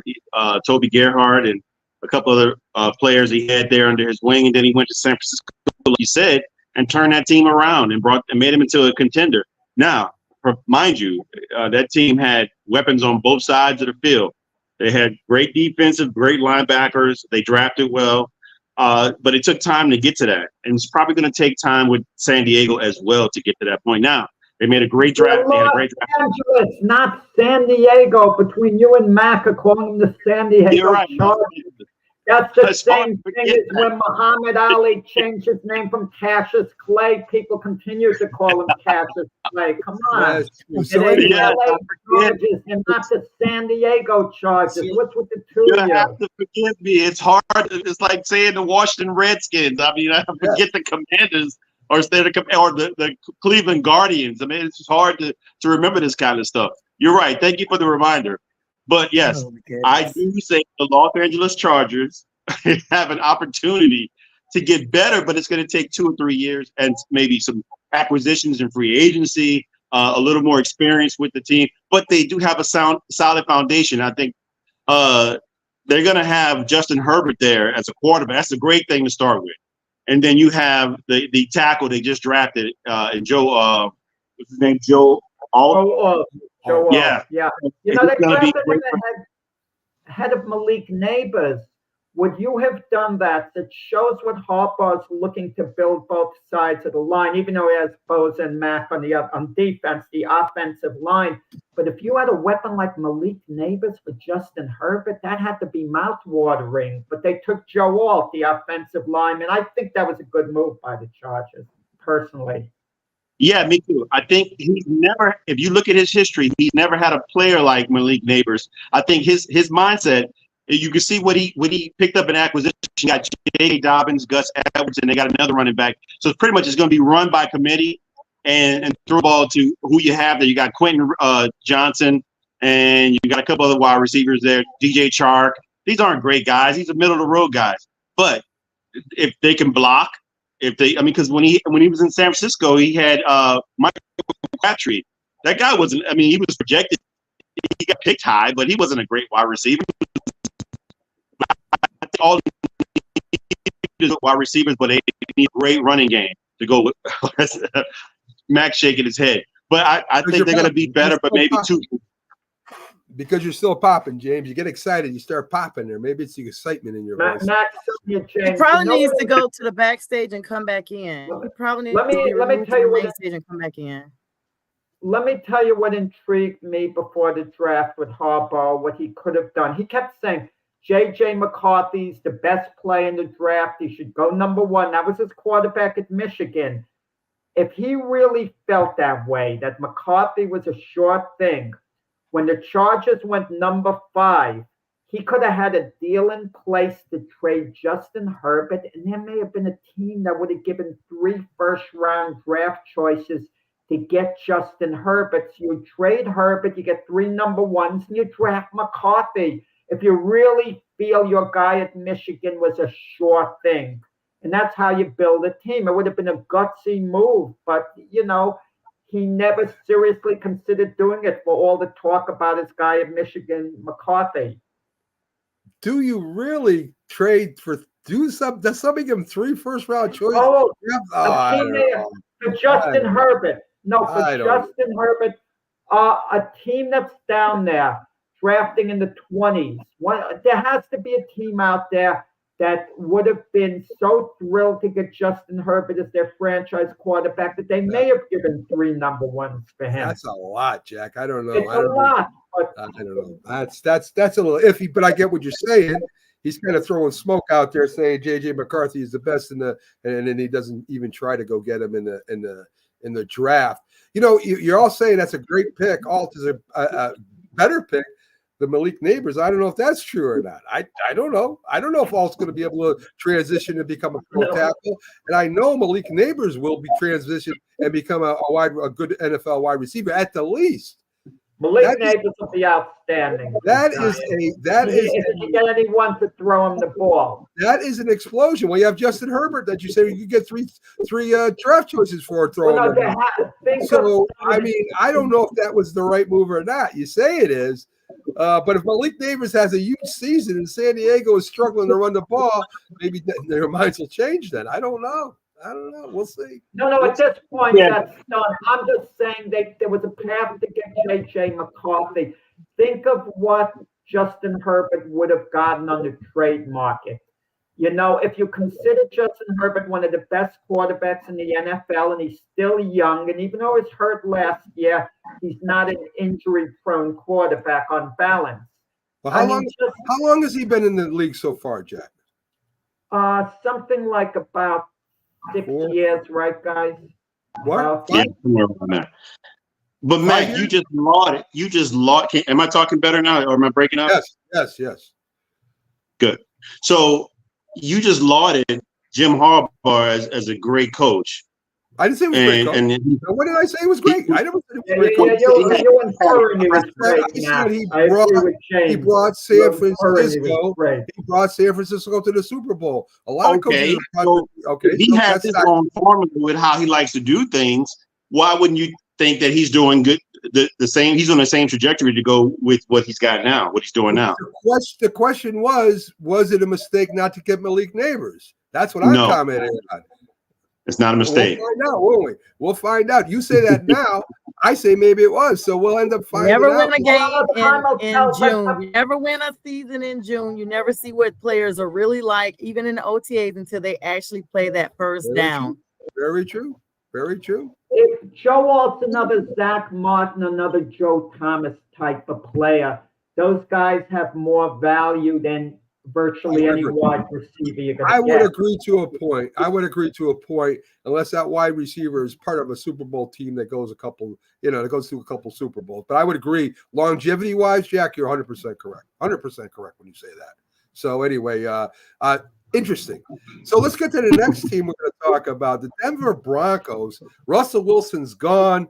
And there's no doubt in my mind that Bo Nix is a starting quarterback. Denver had a so-so year at 8-9. Second year under Sean Payton. Do they improve? Do they get to a wild card? Are they 9 or 10 win team? What do you think, Jack? Well, they were. What were they last year? 8-9, I believe, last year, and they got off to a disastrous start. Their defense was awful. But they got better as the year went along, their defense, a lot better. And I like Sean Payton as a coach. I'm sorry, James. I mean, you have a better book on Sean Payton than I do, being a Saint fan, so I would defer to you a little more than me. But I think he's elevating the Broncos. They're going to win more than they lose. They're going to go 9-8, 10-7. I kind of feel I could see him going 10-7 and Bo Nix having a successful rookie season. Bo Nix has to start. The two guys competing with him are dreadful, Jason Stidham and Zach Wilson. I mean, unless Zach Wilson all of a sudden looks lights out in practice all of a sudden, and he's really the type of player the Jets forecasted he was, and he just had bad coaching. It's got to be Bo Nix, and I just see Sean Payton making the Broncos a perennial playoff team. And I think there's a good chance it starts this year. I think there's a good chance they do sneak in as a wild card. I mean, Sonia, your thoughts? I mean, he says Sean Payton is going to elevate the team. Sean Payton has had a lot of problems so far being the head coach over there. I mean, I guess he's got to get his people in place. He's the GM/head coach, basically. So, Bo Nix, I guarantee you, he was a major reason they got Bo Nix. He sees maybe a little Drew Brees in him. What do you think? I mean, I do see. I mean, even early on, it was predicted that Bo Nix would be what Sean Payton would want for that organization because he is supposedly comparable to Drew Brees. But even when Drew Brees was under Payton, the first onset, there still is that acclimation period that I always talk about from the college to the NFL. And I feel like I don't see Denver getting 10 wins. I mean, their schedule, their division alone is very competitive, with the exception of maybe the Raiders. They may be able to actually beat them. But I don't think that this is going to be the year that they have a blowout season, maybe next season, because you still have to bring this quarterback on and acclimate him. Now, Bo Nix, of course, is projected to be this outstanding, I guess, if he blows it out like C.J. Stroud, then we're talking about a different team. But probably about the same as they had before, maybe 1 or 2 games less is my prediction. So you think they might drop a little bit this year? I don't know. I mean, I'm not sure, James. I know Russell Wilson is now an average quarterback. Basically, in my eyes, he's an average quarterback. He may be a starter, but he's not a great quarterback anymore. He has his moments. Bo Nix is untested in the NFL. He was very accurate in college. What are your thoughts? Do they get another win, or do they fall back a little bit? First of all, I'd like to say we should temper the comparisons of Bo Nix to Drew Brees, because Drew Brees obviously is a Hall of Famer first ballot coming out. And he's a much shorter quarterback. He's 6 foot, if that, with on his toes. I mean, this guy actually used to stand on his toes behind an offensive line if you actually look back at some highlights. But Drew Brees is a great quarterback. So let's see what Bo Nix does against NFL defenses. I mean, he started out in the SEC, didn't do so well there. He went out to the Pacific and did well against questionable defenses out there in a nice offense, NFL offense, spread offense type of thing. I mean, he was very accurate, but again, a lot of dink and dunks, mid-range throws. It was decent. The traits, I don't know. Sean Payton has yet to be a winner outside of the Drew Brees, Sean Payton combo. So it's yet to be determined. And I love Sean Payton, especially what he's done for New Orleans. But again, facts and facts. The same thing you could be said about the guy, Bill Belichick and Tom Brady. When there's two split up, what did he do? I mean, facts are facts. You got to look at everything. I mean, we could say there, but before the teams were declining, both the Saints and Patriots, James, they were declining anyway. There was some slippage in both teams. True. And look what Sean Payton did with Denver last year. How terrible their defensive unit was, and the way they got better as the year went around, and the way the whole team got better, and he even got more out of Russell Wilson than Wilson provided the year before. That's how I look at it. Are they trending in the right direction, the Broncos? That's what I want to know. And this is where it's yet to be determined with the quarterback that's coming out of college, transitioning to the NFL. And so I would say I give them probably close to the same record at this moment. I think they need a few more weapons. I look at their roster. The roster's not like you said. They what he could do, he did the best with what he had. And I didn't see much of a major transition to say that they're going to move up 4 or 5 games. I think they're around the same thing. And I mean, it's written. James, let me point one difference that, James, when you pointed out Brees and Brady with their coaches, there's a big difference. Belichick developed Brady to an extent because that was his only quarterback at New England. You know, he had him as a rookie. Drew Brees came as an established quarterback from the San Diego. They were called San Diego at the time. San Diego Chargers to New Orleans. And the only reason he got Drew Brees, in large part, because the Saints had drafted the Chargers had drafted Phillip Rivers, and Brees hurt his shoulder the last game of the season. But he still did a good job with Brees. We can't ignore that. Yep. Well, I really don't know. I think the Denver Broncos, the way they're set up right now, they're a good team. And when you take a rookie quarterback and put him on a good team as opposed to put him on a bad team, they have somewhat of an advantage, right? I mean, there is a system in place somewhat, not totally yet, that Sean Payton put in place last year. I think they do a little bit better. I think maybe they get to 10 wins. Maybe they do that. And that's just, and you know what that is? That's just coaching. And you could say Sean Payton was good because of Drew Brees. Sean Payton coached the league many years before Drew Brees got in the NFL. I mean, he was assistant coaches and some very, very established, under some very established head coaches, very good head coaches. And, I think Sean Payton, if you win, it's like a millionaire. If you won $1 million, if you are a millionaire, you lose $1 million. You still know how to make $1 million, right? If you're a winning coach in the NFL, if you could get to the Super Bowl, if you got to the Super Bowl and won a Super Bowl, you still have some kind of track where you can get there again. So I think that the Denver Broncos will be a little bit better. Yeah, but I'm going to say just to go back to my argument is that I like to see it done, happen without, like you said, he's never been a head coach without Drew Brees and has winning success for it. And we can have the argument with Phil Jackson in basketball. He's never coached a team that didn't have some major star players on it. And he's won with them. He's won a lot of great games with them, but he's never been he's had cherry picked teams. And I'm not saying that the Saints were like that. If that's true, James, then every NFL coach that has a great team would win the Super Bowl, right? Or a great quarterback would win a Super Bowl. That's not the case. Every NBA coach that had a great NBA team would win the championship. That's not the case. That's just James, I just want to point out with Phil Jackson, the year Michael Jordan sat out to play baseball, without Michael Jordan, the Bulls won twice as many regular season games as they lost. That was a great coaching job.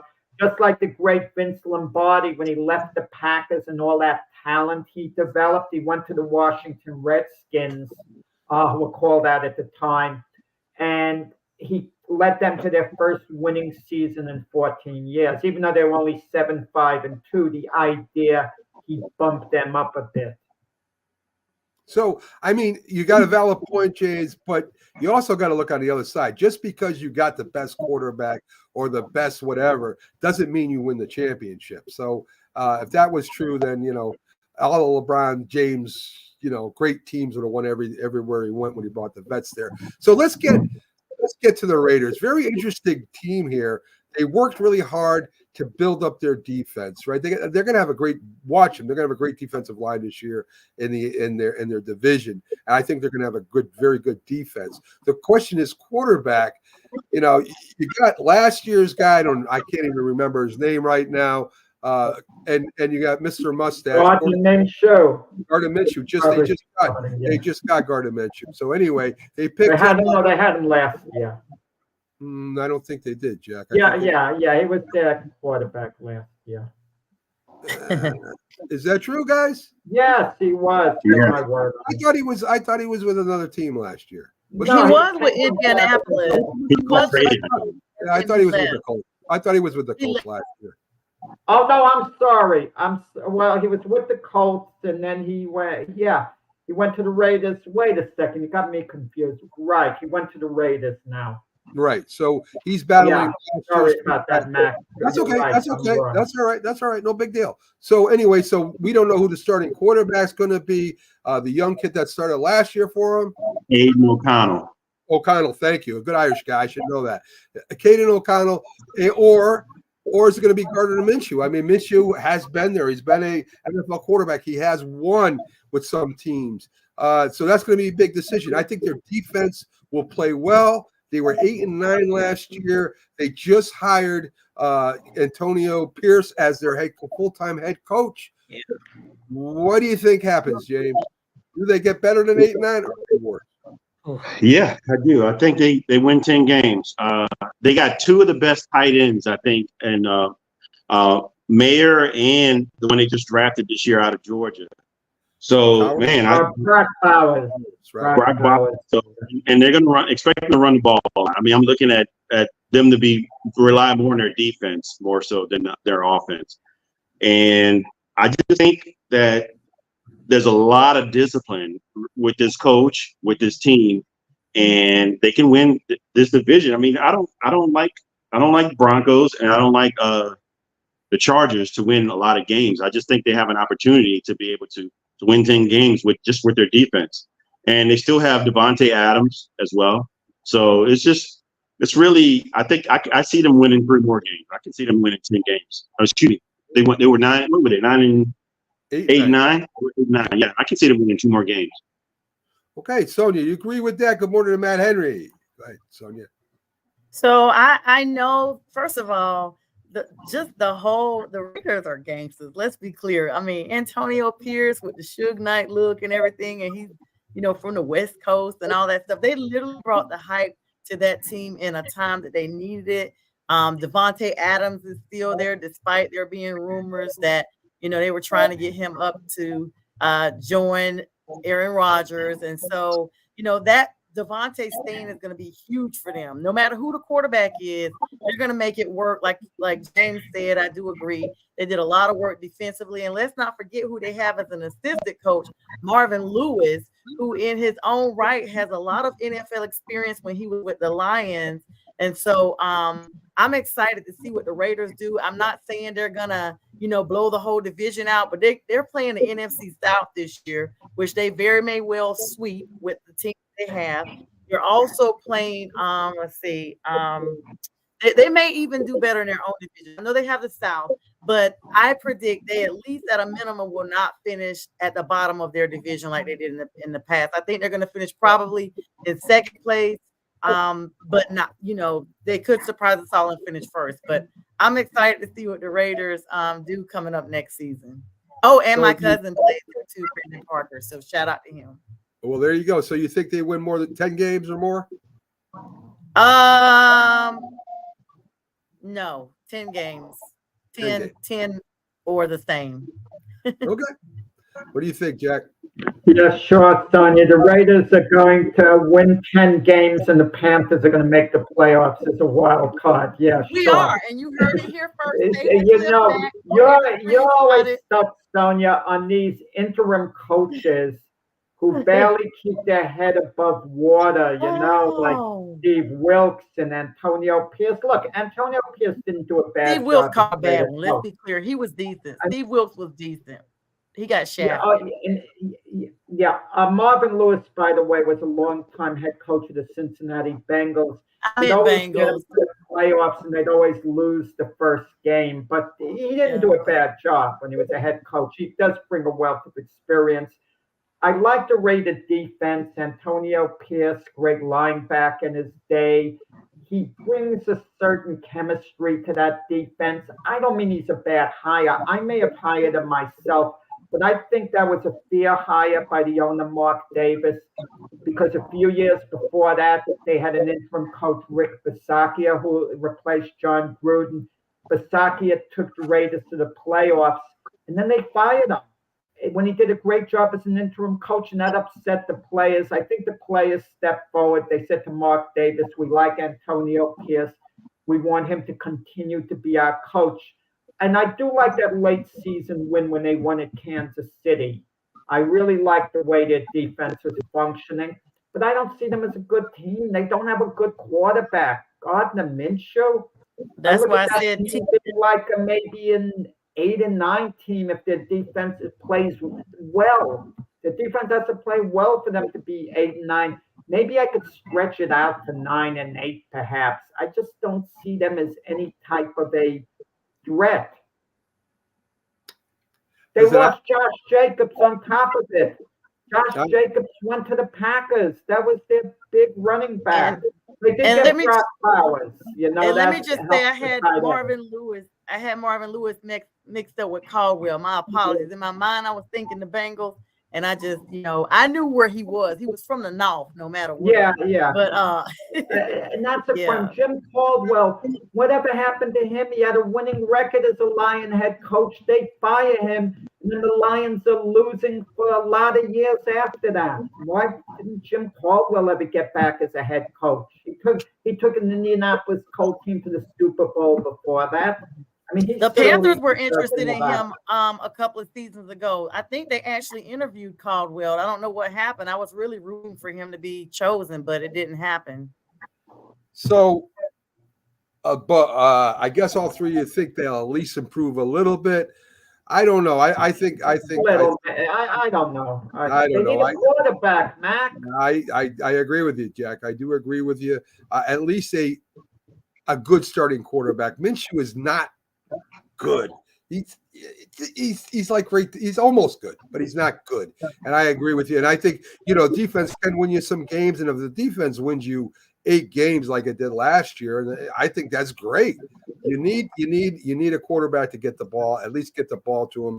I think the Raiders made a mistake not drafting a quarterback last year. Well, they couldn't draft a quarterback. The Raiders drafted number 13 overall, and there were 5 possible quarterbacks who could go high enough for them.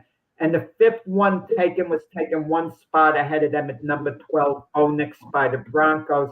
By that time, they were out. But the pick of Brock Bowers might turn out to be a blessing in disguise. The Jets, who were going number 10, were given an offer by the Rams. If the Rams wanted to move up and take Bowers, they offered to flip-flop number 10 for number 18 and give a 2nd and 3rd and 4th round pick even to get Bowers. That's how badly they wanted it. And the Jets didn't want to move from number 10 to number 18 because they felt they wouldn't get the impact offensive lineman to protect Aaron Rodgers. That might turn out to be a big mistake. There are a lot of quarterbacks out there besides the top 5, and I think they should have drafted a quarterback. I don't know what they got, but below O'Connell and below Minshew. But there were still some good quarterbacks that were potentially good quarterbacks that they could have went after, a little high profile. Some of them dropped way down into the 4th and 5th rounds, if I remember correctly. But anyway, listen, I think the Raiders will have a decent year. Again, this is really Antonio Pierce's really his debut as a head coach, and I think they'll have a decent year this year. A little baseball for you. We're getting close to the top of the hour. We all know the story about Trevor Bauer, how he was suspended, ended up becoming 184 games because of sexual assault allegations against him. He did settle with that first woman, even though there is still questions whether it's factual or not. There are text messages from the first woman that say that he was going to be the next victim. He fought the second woman who came forward. She's facing 16 years in jail for fraud and possible extortion as she tried to get a lot of money from him. So she's in a lot of trouble. Bauer's been pitching in the Japanese league where he was an all-star. He's been dominating the Mexican leagues as a pitcher right now. So he stayed busy on his suspension. His suspension is up, and no team has really made an offer to him yet. There are some attorneys out there that think that he has a case to sue the MLB if he isn't taken by a team, and are maybe encouraging some teams that the MLB should encourage at least to start making offers to Bauer. Bauer was a Cy Young Award winner. He was one heck of a pitcher in 2020. Does any team take a chance on this guy? And I mean, there are a lot of teams out there that are definitely in the playoff hunt that need pitchers. And let me swing to Jack first. Jack, I mean, if you're the GM of the Yankees, do you take a shot with Trevor Bauer? I wouldn't, for the simple reason Garrett Cole was his college teammate, and by all accounts, I don't know is it accurate, and Garrett Cole would never say it publicly, but reportedly Garrett Cole thought Trevor Bauer was a complete jerk, not a good teammate at all. Terry Francona, the Indian manager, once came out to the mound to take Trevor Bauer out. Trevor Bauer throws the ball into the center field stands. You know, things like that. And it's more than one woman. Okay, the one woman who fabricated things, Trevor Bauer was a complete victim in that case. But these teams do their due diligence, and there's got to be a bit of a trail on Trevor Bauer. Maybe he didn't do anything illegally, but all the moral issues, what he brings to a team, you know, comes down to whether they're willing to take a chance on him. Has he changed? Is he contrite now? I don't know. You'd have to speak to Trevor Bauer. You'd have to get a good feel of what he is. You'd have to speak to other people in the organization, maybe some of the other players, and see how they would feel about it. Sonia, Trevor Bauer has come out and said, I made mistakes in the past. I'm trying to become a better human being. A lot of players in professional sports have gotten second chances. If you're a playoff contending team, do you take the shot and sign somebody like Trevor Bauer that could improve your pitching staff? I was just about to mention that we've seen everything from the situation with the Chiefs and Rashee Rice, Von Miller. I mean, I could go on. Deshaun Watson. Like, seriously, the NFL and the MLB and any professional sport, at the end of the day, it's whatever makes them successful to bring in the revenue. That's what it's going to boil down to. If you're in a position that you need a pitcher, you're going to sign whoever can throw that ball and get you the wins. Unfortunately, you know, morals do take a back seat sometimes. And, you know, there's a lot of the Me Too movement. There's a lot of BLM movements and all these things that everyone mentally wants to prepare society better. But in the end of the day, those are all field issues. Those are all court issues. And at the end of the day, it's like whoever can get the wins, bring the crowds, and bring the money. So with that being said, and despite all the other people I've given examples, and I'm sure there's way more, Jerry Jones himself, I always tease and say Dallas runs a work release camp, because anybody that's having run-ins with the law, Jerry Jones will give you a chance. So with that being said, in the MLB, you know, even though he's actually at least openly say, hey, I made mistakes, he's seeking repentance from that standpoint, and he's moving on. He's human. No one's perfect. So, yeah, I'd sign him, you know, barring any future issues, and keep it moving. You know, James, there's been a lot of great players that had issues, right? Or even what Billy Martin, Reggie Jackson had some problems before, and when he came to the Yankees, saying certain things openly and tugging at managers and maybe GMs and owners at their last frail nerves. But he was a great ball player, and these were ball players that were in their own right very good at what they did. Trevor Bauer, Cy Young winner. The 2 days after he won the last game was a 2-hitter, 8 strikeouts over 7 innings, a win. He gets suspended. It was originally 364 games, got dropped down to 362, got dropped down to 184 games for some reason, whether it was an appeal or whatever. Again, a lot of players, as Sonia said, have problems off the field, and Trevor Bauer is one of them. I don't know. Do you take the guy at his word? Is this worth a chance, or is it bad press? What are you looking for as a GM there? I mean, if you're a GM, you have a little bit of leverage. If you see, talent is almost always going to trump off the field issues. If you're a player that's like really good, you can present something to the table, talented. Unfortunately, that's just how it goes. I mean, the guys that have more talent, they're the ones that are most forgiven. If you're not good, if you're mediocre, they're going to kick you to the side, and whatever happens to you happens to you. But if this guy's really good at pitching and it's something that they need, maybe you give him the minimum. You bring him in. Is he a relief pitcher or what is he? I'm sorry. However, you know what the problem, James, is? I think it's the Colin Kaepernick syndrome. Teams don't want the distraction. You're bringing a Trevor Bauer. It's a distraction. Everyone's going to be talking about him the way we are. Players, management, they don't want to know of it.